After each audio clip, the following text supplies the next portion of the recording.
Vamos meditar na palavra do Senhor e vamos refletir a respeito de alguns textos, de forma que ele vem transformar cada um de nós segundo o teu querer e a sua vontade, em nome de Jesus. Pai, esta é mais uma parte do culto ao Senhor.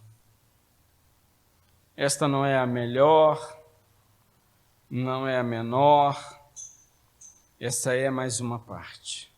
Isso significa que o todo é de extrema importância, de forma que tudo que fazemos com responsabilidade, fazemos com, Pai, aquilo que podemos.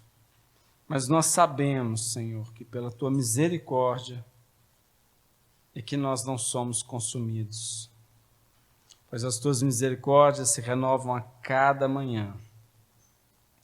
Mas nós sabemos da importância da Tua palavra. Nós sabemos que a palavra escrita é a palavra viva. Nós cremos na Tua palavra como palavra da verdade. Nós cremos na Tua palavra como palavra de vida eterna. Nós cremos na Tua palavra como palavra transformadora.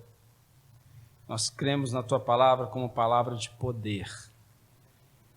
Por isso nós não nos envergonhamos do Evangelho, pois ele é o poder de Deus para a salvação de todo aquele que nele crê.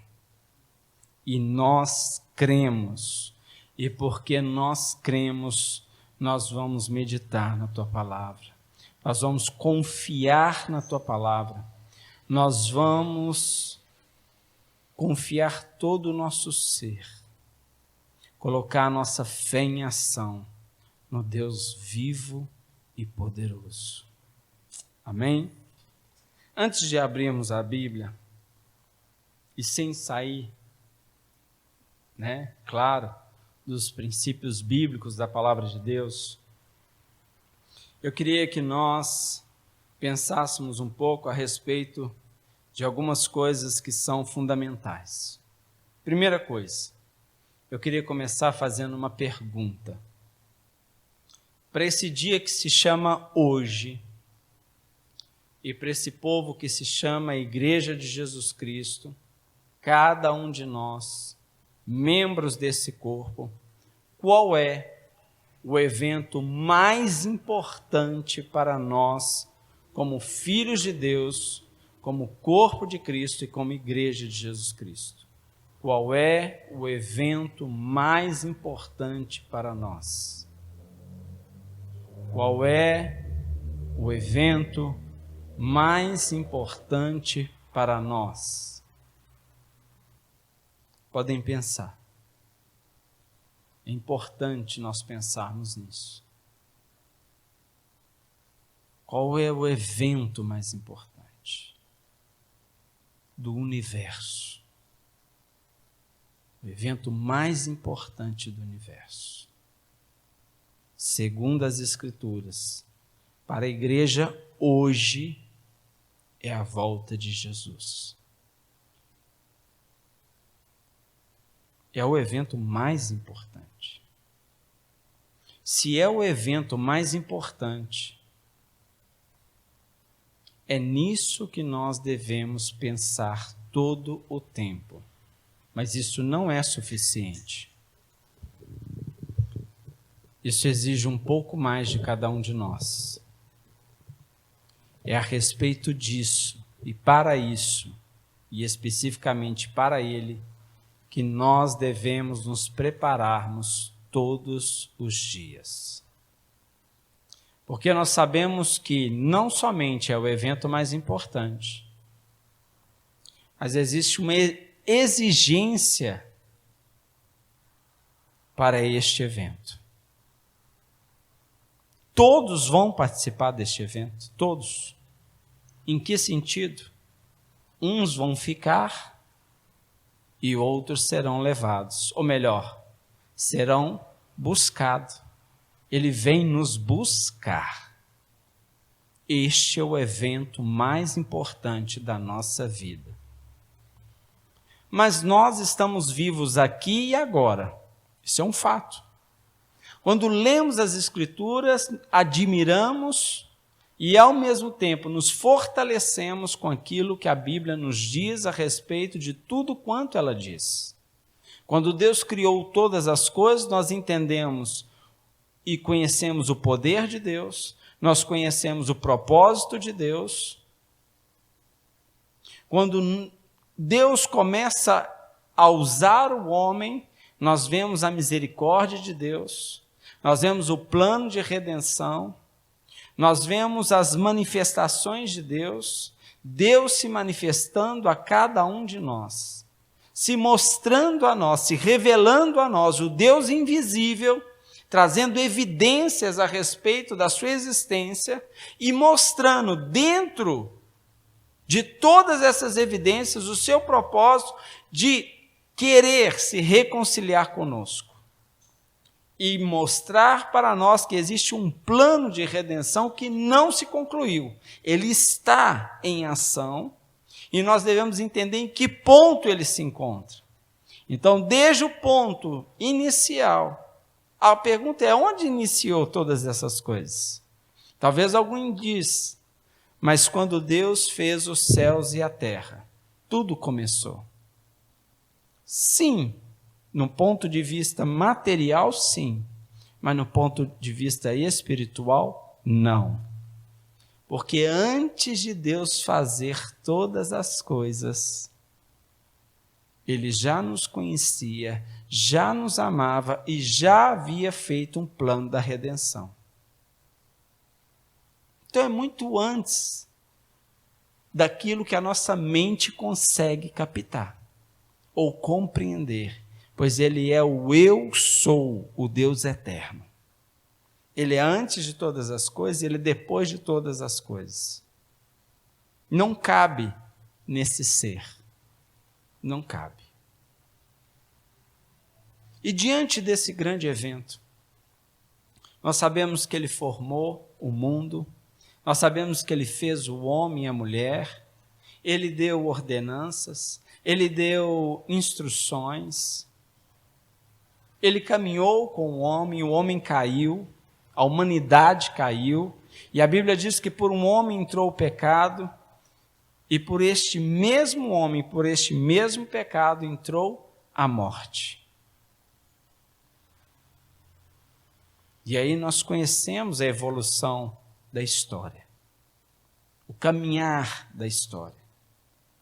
Nós sabemos que os antigos profetas aguardaram ansiosamente, ouviram por meio do mesmo Deus, da boca de Deus, que Ele enviaria o seu Filho amado, Jesus Cristo, o Cristo vivo, o Deus vivo, para a nossa redenção. E ainda que muitos não viram, assim se fez. E fecha uma parte da história, uma grande parte da história. E Jesus veio, nasceu, cresceu, cumpriu com o seu propósito como homem, morreu, ressuscitou e o plano segue. E nós estamos aqui, neste ponto da história. Aqui estamos, exatamente neste ponto. Nós temos relatos bíblicos e históricos do povo de Deus, da Igreja de Jesus Cristo. A pergunta é: como estava o mundo no tempo dessas pessoas que viveram, segundo o relato bíblico e segundo o relato histórico? Viveram muitas coisas viveram. Eu fico imaginando que sempre haverá a seguinte ideia: num ponto em que estou, parece que o ponto que virá sempre será melhor do que o ponto que estou. Exemplo: aqueles que não conheciam a Deus aguardavam ansiosamente para conhecer a Deus. Aqueles que não viram a manifestação de Deus aguardavam e iam até fazendo longas viagens até distantes lugares para ver e testificar das maravilhas de Deus. Esperavam para encontrar com pessoas que pudessem comunicar a respeito do Deus vivo. E então, quando o povo de Deus foi levado ao cativeiro, eles aguardavam a libertação. Quando o povo de Deus foi levado a uma terra prometida, eles aguardavam chegar na terra prometida. Quando o povo de Deus foi novamente levado a um cativeiro, eles aguardavam novamente a libertação. Quando o povo de Deus entrou num período de silêncio, de 400 anos de silêncio, eles aguardavam ansiosamente voltar a ouvir a voz de Deus. Quando o povo ouviu falar novamente da voz de Deus, ou da presença de Deus, ou da manifestação de Deus, nasce Jesus Cristo. Todos que estavam antes não viram o Cristo vivo. E talvez os que estão aqui hoje digam: eu queria tanto, mas tanto ter visto. Eu sei que Deus é perfeito. Se Deus quis que eu estivesse aqui, aqui estou. Porque provavelmente eu não teria crido.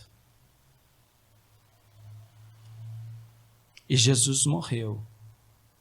E muitos queriam ter visto. Mas será que todos enxergaram?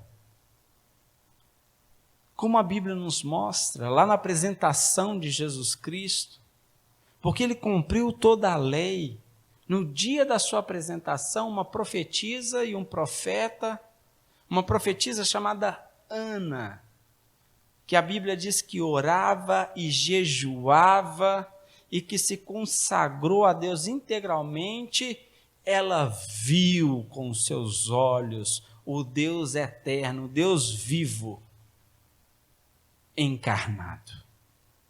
Samuel, o grande profeta, não me refiro,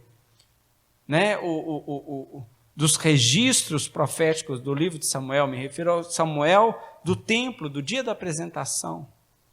Ele toma Jesus nos braços e diz: agora eu posso morrer, agora eu posso morrer.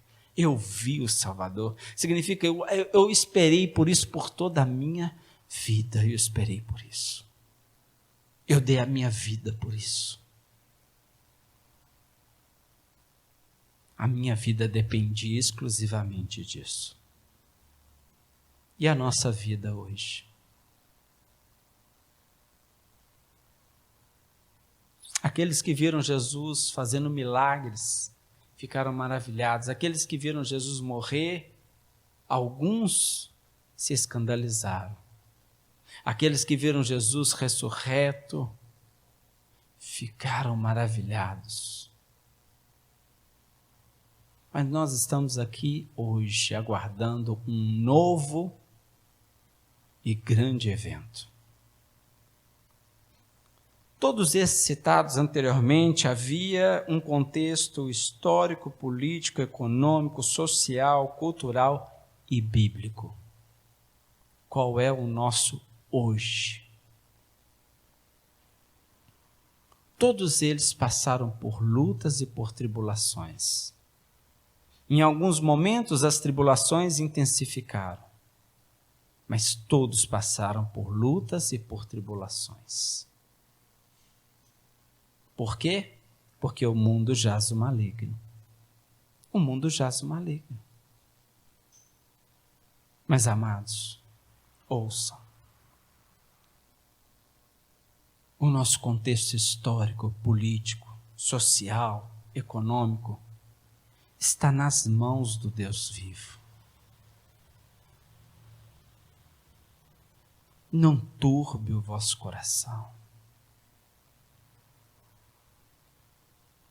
Queridos, o povo de Deus vivia uma situação difícil, absurdamente difícil, na chegada de Cristo. Mas todas as coisas foram mexidas pelo próprio Deus, para que tudo fosse cumprido exatamente conforme as Escrituras. Nada pode acontecer fora da palavra de Deus. Então nós temos uma questão de extrema importância hoje. Vamos ficar atentos ao mundo para tentar entender a Bíblia, ou vamos confiar no Deus vivo da Bíblia para vencer o mundo? Entende a diferença? Queridos, os sinais vão bater às nossas portas. Quem estiver na presença de Deus terá o discernimento, porque o Espírito Santo de Deus nos promete que nos guiará a respeito de todas as coisas, que nos ensinará a respeito de todas as coisas, e que ainda que tentemos, por ignorância, nos desviarmos do caminho, Ele nos endireitará. Abandonemos, então, nossas responsabilidades de cidadania terrena? Não, porque é aqui que damos testemunho de Cristo. Mas, qual é mais importante, a sua cidadania celestial ou a sua cidadania terrena? No mundo, eu nasci, você nasceu, nós nascemos. Mas quem nasceu de novo é porque estava morto. Eu não posso nascer de novo e viver como morto. Eu não posso. Amados, vamos pensar na política nacional e mundial.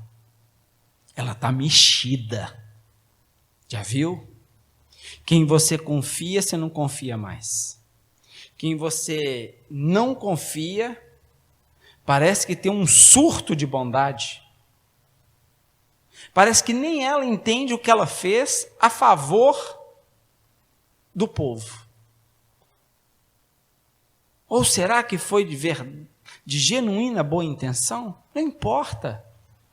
Deus está governando tudo. Deus é soberano. Deus é soberano. Mas eu queria chamar a atenção a respeito de algumas coisas. Por exemplo, a parte econômica. Nós trabalhamos. Mas quem nos sustenta? O Senhor. E se acabar o trabalho? A Bíblia diz que um profeta, precisando de alimento, Deus ordenou aos corvos, que são aves, que levassem comida para ele. Deus enviou anjos para dar um banquete a Jesus no fim do seu jejum, após a tentação. É o mesmo Deus.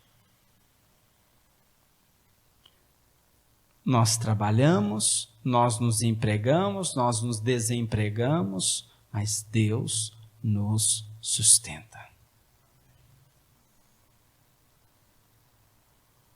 Sobre a questão social, um caos. Por quê? Sempre será. Por causa do pecado do coração do homem. Enquanto houver pecado no coração do homem, não haverá justiça social na terra. O mundo jaz maligno. Tem gente que quer converter o mundo. Nós não vamos converter o mundo. Nós vamos anunciar a palavra de salvação aos perdidos. É diferente. É diferente. Tem gente que quer plantar um jardim babilônico no esgoto. Não dá certo. Pare com essa frustração. A respeito da questão social e cultural. Qual é a situação de hoje? Vamos parar, vamos pensar sobre comportamento humano, vamos chamar antropólogos, vamos chamar sociólogos, vamos chamar psicólogos, vamos chamar psiquiatras, vamos chamar todos da área comportamental e de outras áreas afins. E vamos estudar o homem, ver como está o seu comportamento. Ele está debaixo da lei do pecado.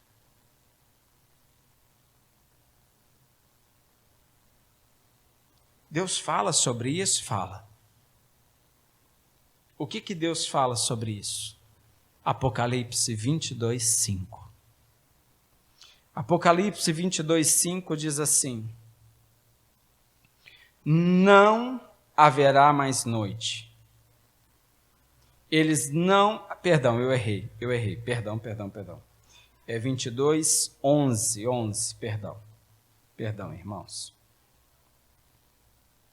Continue o injusto a praticar a injustiça. Continue o imundo na imundícia. Continue o justo a praticar a justiça. E continue o santo a santificar-se. O que nos cabe? Santificarmos. Isto que nos cabe. Não nos cabe discutir comportamentos. Não nos cabe. E vou te dizer, não cabe discussões para determinados temas. Exemplo, Deus fez o homem e fez a mulher. Os fez fecundo. Os abençoou. Ordenou que multiplicasse. Não foi isso que Deus fez? Hoje você escuta uma pessoa dizer que não tem gênero. Como é que você conversa com uma pessoa dessa? Não dá nenhuma linha de raciocínio lógico. Então vamos pela ciência. Vamos. Deus fez os assexuados e os assexuados. Ok. Deus fez o gênero macho e o gênero fêmea. Ok. Mas ele diz que não tem gênero. Não dá para discutir. Não tem como discutir. Aí eu te pergunto, como está o mundo? Perdido. Completamente se perdendo cada vez mais. O que nos cabe? Ficar olhando o que está acontecendo no mundo? Não. Olhar para o alto, Jesus, autor e consumador da nossa fé, a verdade absoluta. O que no mundo se diz na cultura de hoje? Não há verdade absoluta. A tolerância. Eles vivem na mentira, eles mentem o tempo todo. Aqueles que nos acusam de intolerância são os mais intoleráveis. Mas a tolerância e a intolerância devem existir. A tolerância para que a misericórdia seja empregada, aplicada. Mas a intolerância também. Porque Deus não tolera o pecado. não compactua com o pecado. Há intolerância. Porque onde há tolerância há amor, e onde há intolerância também há amor. Pois Deus é amor genuíno e verdadeiro. Pois Deus ama a vida e Deus odeia o aborto. Deus ama todos os povos, Deus ama os judeus, mas Deus odeia o holocausto.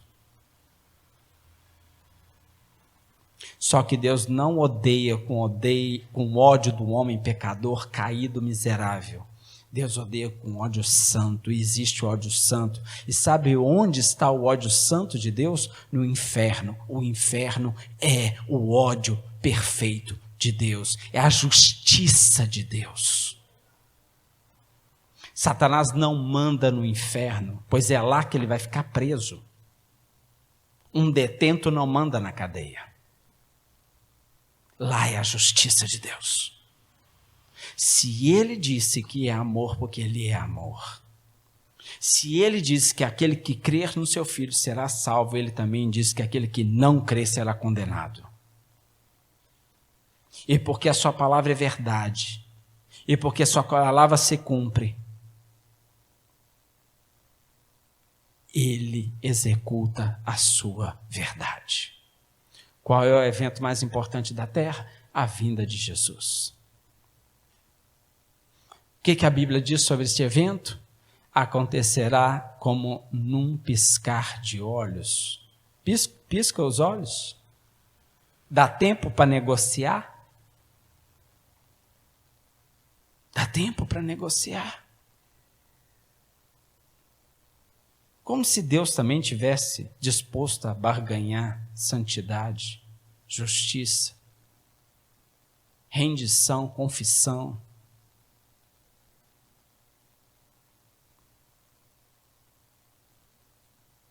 Quem vive com os olhos no mundo vive na insegurança da vida e na insegurança do seu ser. Quem vive pautado na verdade da Bíblia, vive na certeza da verdade da Bíblia, e ela lhe dá segurança e certeza. O que Jesus espera de mim, de você e da igreja, desse dia que se chama hoje? Qual é a nossa identidade? Quem somos? Quanto custamos? Porque a Bíblia diz que fomos comprados. A quem pertencemos? A quem daremos conta? E sobre isso entra o propósito de Deus na nossa vida e o propósito de cada um. E eu queria voltar a um ponto na semana passada, que foi muito importante eu ter dito, mas ao mesmo tempo não ter esclarecido. Mas, graças a Deus, a Manuela me lembrou, né, filha? Que eu falei a respeito do sonho. Porque o mundo te diz, sonhe alto, sonhe bem. E eu desconstruí isso dizendo, sonhe os sonhos de Deus. E eu queria abrir um parêntese e falar um pouquinho sobre isso. E diante disso eu queria trazer um texto bíblico que me parece muito importante. Quando falamos de sonhos, falamos de vontades, desejos, falamos de coisas que fazem parte da nossa existência, da razão de sermos. Isso é fundamental nós entendermos. Queremos sim saber qual é o propósito de Deus para a nossa vida. E diante desse propósito, queremos fazer, no sentido de executar, aquilo pelo qual o Senhor já determinou para cada um de nós. A Bíblia fala sobre isso. A distribuição de dons, as distribuições ministeriais, a Bíblia fala sobre isso. E a Bíblia fala também das nossas tarefas sociais, que a nossa vida cristã, ela não se divide entre uma parte a gente trabalha para o mundo, outra parte a gente trabalha para a igreja. Não é assim, nós somos de Cristo todo o tempo. Então, se nós damos aula, somos mestres de Jesus. Se cada um na sua função. Se você é da área da saúde, você está ali como uma ferramenta de Deus. E cada um de nós. Todos, se quer comamos, quer bebamos, façamos a vontade de Deus, isso serve para o trabalho. Serve para tudo. Tudo. E aí, o que eu estava falando naquele momento, o contexto era, cuidado com as teologias da libertação, cuidado com a teologia da prosperidade, cuidado da teologia do coaching. Porque quando o coaching traz sobre sonhos, ele está falando de ter vontade, de fazer planos, bons planos, organizar os seus planos e executá-los, e ser bem-sucedido. Mas nós nascemos de novo, nós estamos conectados com um Deus vivo. E Ele revela a sua vontade, o seu sonho, o que Jesus sonhou para nós. Então, se alguém tem um sonho que é seu, abra mão desse sonho para viver os sonhos de Deus. Porque se existe um conceito de sucesso, esse conceito é fazer a vontade de Deus. Porque no dia do juízo final, será tido como servo bom e fiel aquele que fez a vontade de Deus. E a Bíblia diz que só existe 2 sentenças. Servo bom e fiel, entra no gozo do seu Senhor, ou apartai-vos de mim, nunca vos conheci. E se apartai-vos de mim, nunca vos conheci, ele só fez as suas próprias vontades.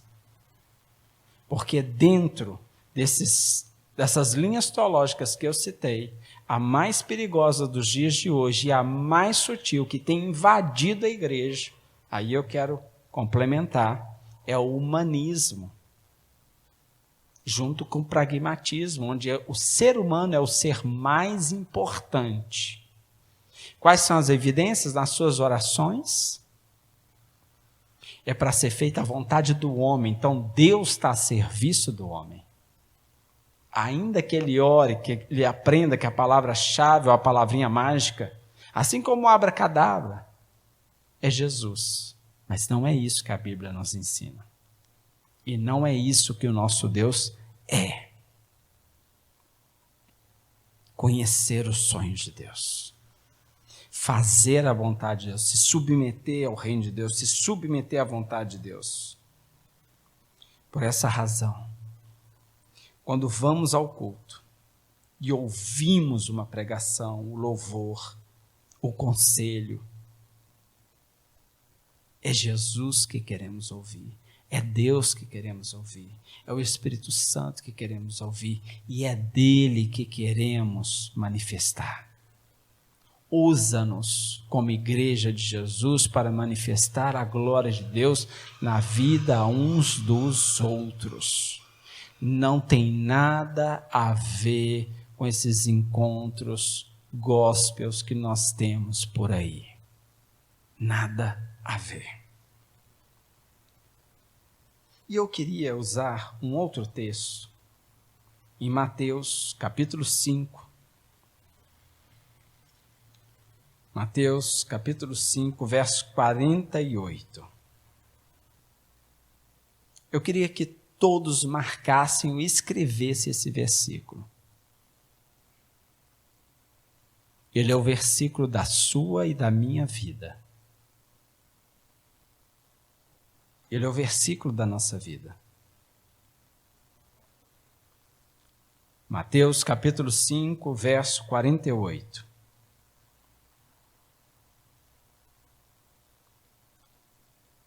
E se nós vivermos este versículo, nós cumpriremos com o propósito de Deus. nós obedeceremos ao Senhor e toda a sua lei. Portanto, sejam perfeitos como perfeito é o Pai Celestial de vocês. Curtinho, fácil, não é? Tem uma versão diferente, não tem? Pode ler, por favor. Amém. Tem um outro texto igual a este? Sede santo como eu sou santo. É a mesma coisa. E sabe o que acontece? Quando nós estamos completamente conectados com o mundo, com as coisas do mundo, com a história do mundo, com a política do mundo, com a cultura do mundo, com a economia do mundo, com a vida social do mundo, com tudo que é do mundo, nós nos preocupamos. Que faculdade eu vou fazer? Eu viajo ou não viajo? Eu como ou não como? Eu durmo ou não durmo? Aí eu te pergunto, vamos supor que você fez a faculdade certa. Vamos supor que você fez o concurso certo. Vamos supor que você está no emprego certo. Vamos supor que você mora no bairro que Deus quis. Vamos supor que você está na comunidade que Deus quis. Vamos supor que você está no ministério que Deus quis. Vamos supor que você esteja... Você só não é santo como Deus é santo. Depois a gente olha isso. Tudo bem? Ah, gente. O que tem? Depois a gente corrige a rota. Eu alcancei o emprego dos meus sonhos. Mas eu não sou santo como tu és santo, Senhor. Eu não sou perfeito como o Senhor é perfeito. Eu comprei o carro dos meus sonhos, eu comprei a casa dos meus sonhos. Era um sonho ter uma família, era um sonho ter uma casa.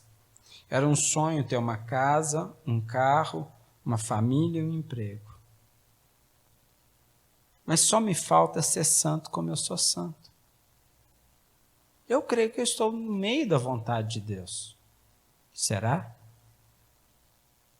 Será? Será que eu estou? A Bíblia está nos mostrando que nós não devemos sair da presença de Deus para fazer qualquer coisa que seja. Qualquer coisa que seja. Nós traçamos planos, mas o plano certo vem do Senhor. Os meus planos são maiores que os vossos planos. O que Deus vê é além do que nós vemos.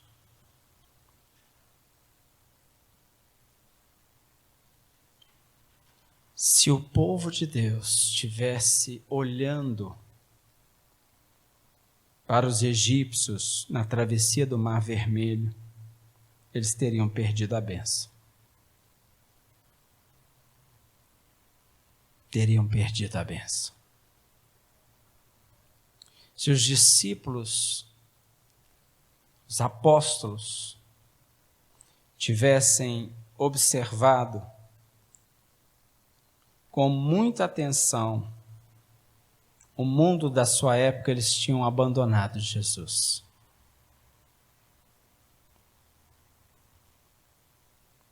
Se nós olharmos para o mundo hoje, a gente vai perder o grande evento. Muitos vão perder o grande evento. Eu te digo, meu irmão, minha irmã, a respeito da parábola das noivas, todas eram noivas, mas nem todas foram levadas. Todas eram noivas. E o Senhor levou as prudentes. Significa que elas não eram alienadas a respeito do grande evento, mas elas estavam preparadas para o grande evento. devemos nos preparar e preparar os nossos filhos para este grande evento.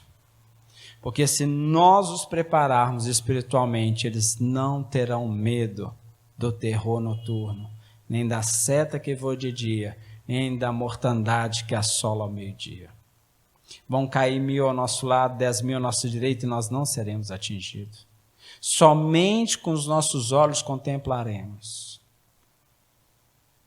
Isso significa, não vão deixar de acontecer o mal, mas nós estaremos em Deus, com Deus, por Deus. É outra coisa.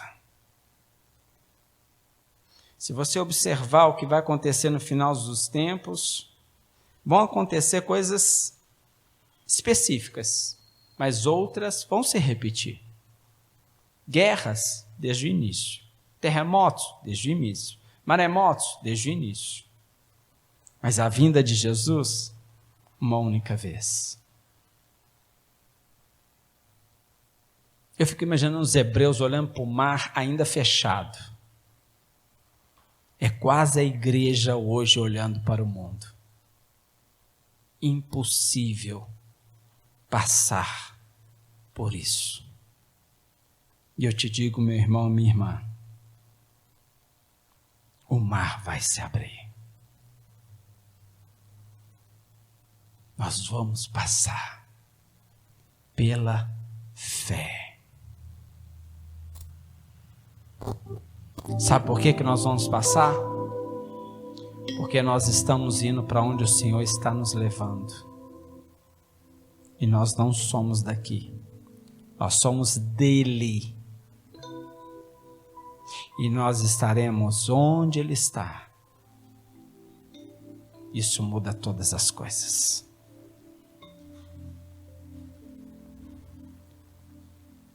Primeira Tessalonicenses,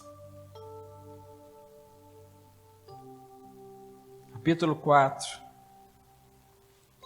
verso de número 8, diz: portanto, aquele que rejeita essas coisas não está rejeitando o homem, mas a Deus, que lhes dá o seu Espírito Santo. O mundo não nos rejeita, eles rejeitam a Deus.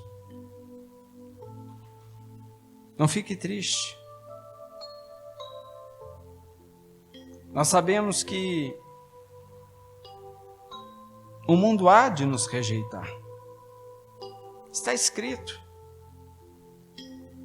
em 2 Coríntios, capítulo 10, verso 5, nos diz que destruímos argumentos de toda pretensão que se levanta contra o conhecimento de Deus e levamos cativo todo pensamento para torná-los obedientes a Cristo. Isso significa que o mundo vai lutar de tal forma, de tal forma, de tal forma, que nosso maior inimigo parece que não está muito claro para a igreja. A igreja está se preocupada com muitas coisas.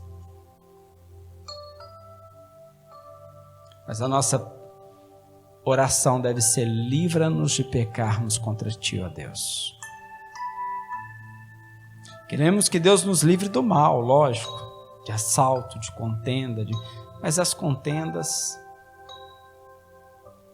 que eles vão falar mal da gente, vão nos trair, vão nos trapacear, vão nos caluniar. Mas nossos olhos precisam estar fitos no Senhor. Hoje em dia, eu sei o quão importante, todos sabem a respeito da inteligência emocional. Mas a igreja está faltando e precisando de inteligência espiritual. Porque é a inteligência espiritual que determina a força emocional da igreja para passar pelas lutas. Queridos, observe a igreja no primeiro século. Eles não fugiam da realidade. Eles não eram alienados da verdade, mas eles eram fortalecidos pela força do poder de Deus. Terceiro século, a mesma coisa, depois da igreja. Olha a reforma, ela é poética, só a escritura, só Deus, amém, aleluia, cartaz, reformas, quantos morreram? Esqueci de falar.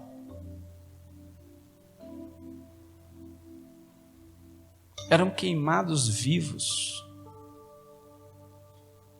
porque eles estavam completamente cheios da ousadia do Espírito e a certeza da bondade de Deus, da verdade, das promessas. Estevão, eu falei isso semana passada. Você podia ter falado assim, eu vou mentir só um pouquinho, vou te negar só uma vez, igual Pedro. Pedro negou 3 vezes, eu vou negar uma vez, depois passar o julgamento, eu te confesso de novo.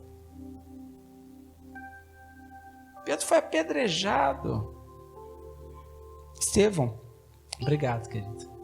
Estevão foi apedrejado, Deus não lhe poupou. João Batista cumpriu cabalmente o seu propósito. Biologicamente primo de Jesus, profeticamente o que preparou o caminho. Ele batizou muito mais que Jesus, no aspecto.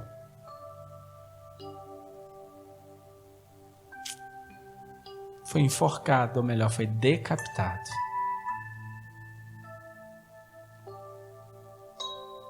E nós estamos preocupados com o que comer, beber, vestir.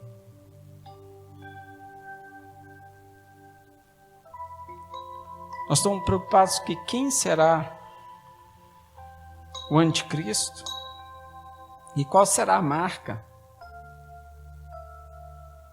Pastor, sério, que heresia. Nós não devemos nos preocupar com isso, preocupar não. O Espírito Santo vai nos revelar. Nós devemos ser santos. E como santos, o Espírito Santo vai nos revelar, vai nos mostrar. E parece uma casa de aposta. É um, é outro. Não, é um, é outro.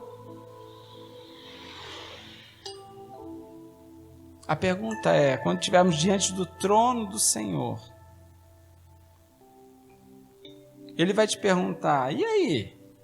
Você ficou sabendo das coisas? Ele não vai nos perguntar isso. E os talentos que eu te confiei? Você enterrou ou multiplicou? Servo bom e fiel entra no gozo do seu Senhor.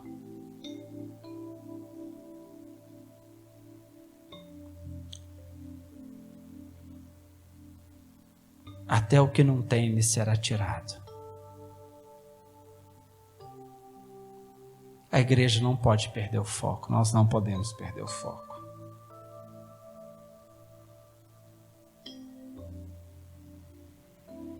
É muito sério, irmãos. Eu estou falando tranquilamente, mansamente, mas quem nos convence do pecado, da justiça e do juízo é o Espírito Santo. Ainda que eu grite, mas se não estiver sensível à voz do Espírito, continuará surdo no seu entendimento. Mas aquilo que for sussurrado, mas se for a voz do Espírito, virá como língua de fogo, como vento impetuoso, nos limpando por dentro e por fora e nos fazendo a imagem do Deus vivo. E com poder e com ousadia, porque a Bíblia diz que o inferno não prevalecerá contra a igreja de Cristo. Não tem inferno. Ele não está falando de demônio, está falando do inferno inteiro. Não prevalecerá contra a igreja de Cristo. O que 1 João 5, a partir do verso 2 a 4 diz? Assim sabemos que amamos os filhos de Deus, amamos a Deus e Assim sabemos que amamos os filhos de Deus, amando a Deus e obedecendo aos seus mandamentos, porque nisto consiste o amor de Deus, em obedecer aos seus mandamentos, e os seus mandamentos não são pesados.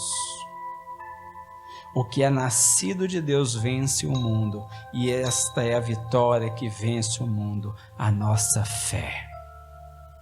Mas, Senhor, não é pesado? Não. Não é pesado, porque quem faz a obra é Cristo.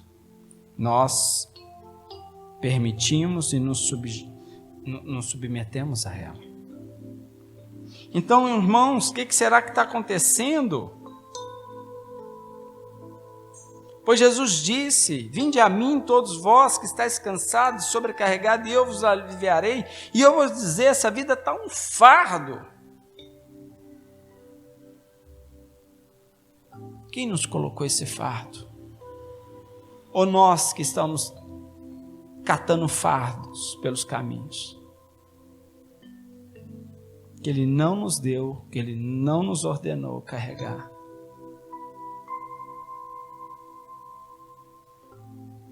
Sendo assim, com certeza, ao pregarmos o Evangelho como igreja, será que estamos anunciando o Evangelho? Que Jesus alivia os fardos? Quando falo fardo, fardo do pecado, fardo da ocupação, sem o propósito e a aprovação de Deus, fardo da culpa, fardos. Em vez de eventos, estamos precisando da graça. E quanto mais eventos se faz, mais graça barata é distribuída. A graça barata é a inimiga mortal de nossa igreja. Hoje a nossa luta é pela graça preciosa. Como diz o alemão Pufferhoff, que viveu nada menos, nada mais, que não só antes da Segunda Guerra Mundial viveu o mais duro comunismo na Alemanha. O comunismo na Alemanha foi tão duro, que eles tinham certeza absoluta que a salvação era o nazismo. Para você ter certeza que a salvação é o nazismo, é porque o comunismo era terrível. E ele viveu nessa época. E ele foi executado, ele foi executado, amando, de forma nominal e direta por Hitler. E sabe o que ele escreveu? A graça barata é a graça que nós dispensamos a nós próprios. A graça barata é a pregação do perdão sem arrependimento. É o batismo sem a disciplina de uma congregação. É a lei do Senhor e a ceia do Senhor sem a confissão dos pecados. É a absolução sem confissão pessoal. Isso se chama graça barata.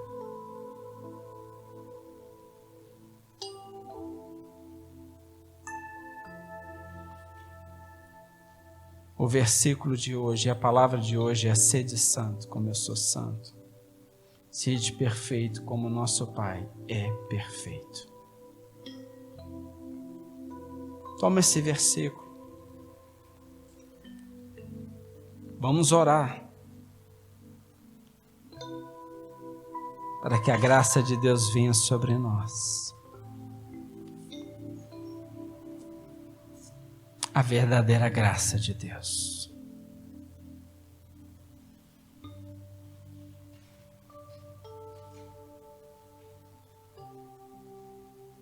Eu vou pedir que, por favor, irmão Jorge, ore por nós.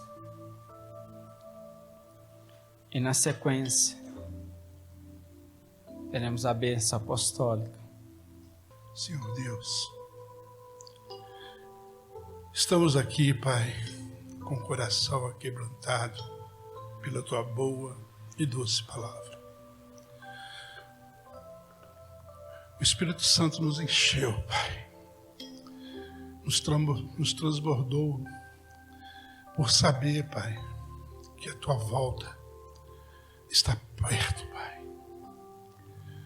Pai, nos prepare, Pai, nos dê, Pai, uma audição, meu Pai, para que podemos ouvir o Senhor todos os dias, toda hora, Pai, que nós podemos continuar, meu Pai, cultuando a Ti 24 horas por dia, Pai. Que os nossos sonhos, Pai, sejam os sonhos do Senhor, não os nossos, Pai.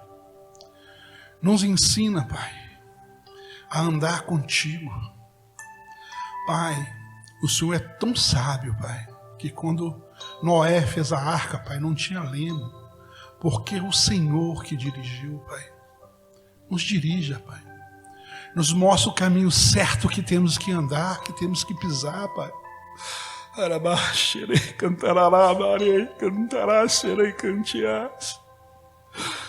Sabemos, Pai, que estamos sempre contigo. Ensina nossas crianças, Pai, segundo o Teu coração. Porque o Senhor mesmo pediu que deixa vir as minhas criancinhas, porque elas são puras de coração. Nos ensinai, Pai, para sermos puros de coração, para que podemos espelhar a Tua bondade, Pai. Para que sejamos guiados por Ti, Pai. E que as pessoas possam ver o Teu brilho em nós, Pai. Será que somos dignos, Pai, de ter essa honra? Porque somos fracos e pecadores, Pai. Nos lava, Senhor, nos perdoa pelos nossos pecados. Para que podemos receber de Ti, Pai, o dom do Espírito Santo.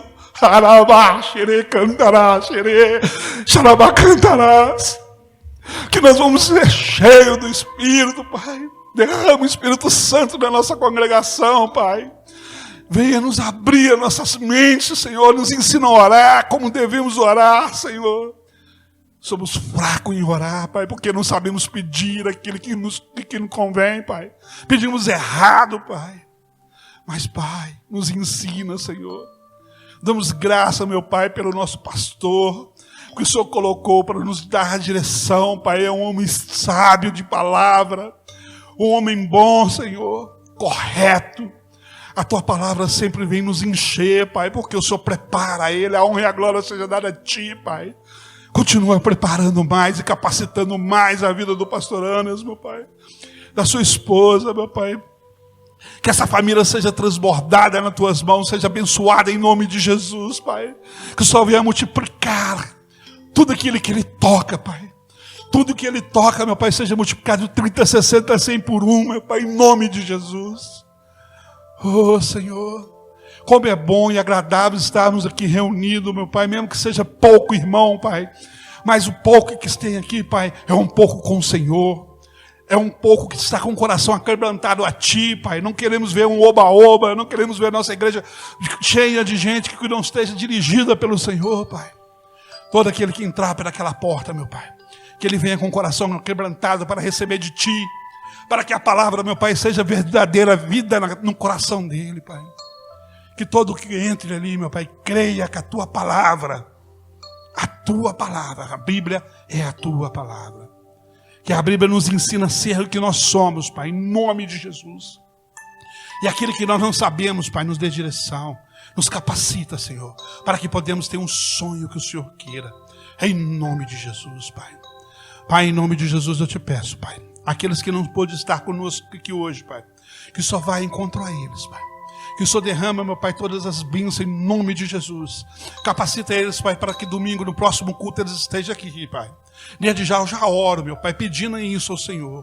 Que o Senhor já venha estar intercedendo, que nós podemos estar intercedendo, meu Pai, para que a nossa igreja venha ter os nossos irmãos aqui para congregar, meu Pai. Unidos com o Senhor, numa só palavra, meu Pai. Porque é bom, Pai, que nós vivemos em união. Realmente o Senhor, não nos falta nada, porque tudo o Senhor nos dá. E às vezes pedimos errado. Mas o Senhor, como tem um coração bondoso, nos dá aquilo que nós precisamos e necessitamos. Eu te agradeço em nome de Jesus. A igreja diz: amém.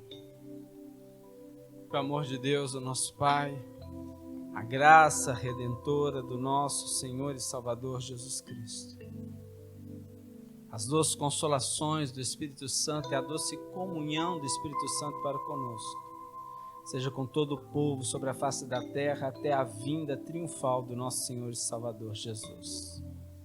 Deus abençoe a todos, tenham todos uma semana muito abençoada, em nome de Jesus. Amém, queridos?